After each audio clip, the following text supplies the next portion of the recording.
भगवान की श्रद्धा पर एक प्रेरणादायक कहानी प्रस्तुत है। यह कहानी एक ग्रामीण क्षेत्र के किसान के जीवन और उसकी भगवान के प्रति अटूट श्रद्धा पर आधारित है। यह कहानी आपके हृदय में श्रद्धा और विश्वास का बीज बोएगी। कहानी सच्ची श्रद्धा का चमत्कार। प्राचीन समय की बात है। एक छोटे से गांव में रामलाल नाम का एक साधारण किसान रहता था। वह बहुत ही गरीब था, लेकिन ईमानदारी और कड़ी मेहनत में विश्वास करता था। रामलाल का परिवार छोटा था। उसकी पत्नी और एक बेटा जो 10 वर्ष का था।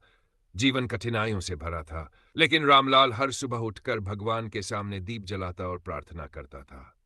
श्रद्धा का आरंभ। रामलाल के घर में एक छोटा सा पूजा स्थान था।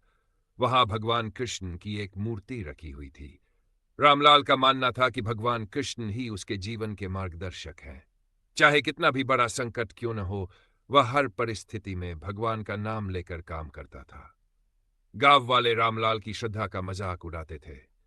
वे कहते, तुम हर समय भगवान के नाम का जाप करते हो, लेकिन देखो, तुम्हारी गरीबी कभी खत्म नहीं होती। रामलाल मुस्कुराकर जवाब देता, भगवान की कृपा से ही मेरे पास आज का भोजन है। मैं उनकी कृपा का आभारी हूं। एक बड़ी समस्या। एक बार गांव में भयंकर सूखा पड़ गया। महीनों तक बारिश नहीं हुई और सभी किसान परेशान हो गए। फसलें सूख गई, तालाब खाली हो गए और गांव के लोग भूखे मरने की स्थिति में आ गए। रामलाल की हालत भी बहुत खराब हो गई। उसके पास खाने के लिए अनाज नहीं बचा था। लेकिन रामलाल ने अपनी श्रद्धा नहीं छोड़ी। उसने भगवान कृष्ण से प्रार्थना करते हुए कहा, हे कृष्ण, यह समय कठिन है, लेकिन मैं जानता हूं कि आप मेरे साथ हैं। कृपया हमें मार्ग दिखाइए। एक दिन रामलाल ने अपने बेटे को भगवान की मूर्ति के सामने भूखा बैठा देखा। बेटे ने कहा, पिता, क्या भगवान हमें भोजन देंगे? रामलाल ने उत्तर दिया, बेटा, भगवान हमारी परीक्षा ले रहे हैं। हमें धैर्य रखना होगा। अगले दिन रामलाल के मन में एक विचार आया। उसने अपने खेत में एक छोटे से कुएं की खुदाई करने का निश्चय किया। गांव वालों ने उसे पागल कहा। जब आसमान से पानी नहीं बरस रहा तो इस सूखी जमीन में कुआं खोदने का क्या मतलब? रामलाल ने मुस्कुराते हुए जवाब दिया, भगवान ने मुझे यह विचार दिया है, मैं इसे पूरा करूंगा। चमत्कार का प्रकट होना। रामलाल ने दिन रात मेहनत की और कुएं की खुदाई शुरू कर दी। उसकी पत्नी और बेटा भी उसकी मदद करते थे।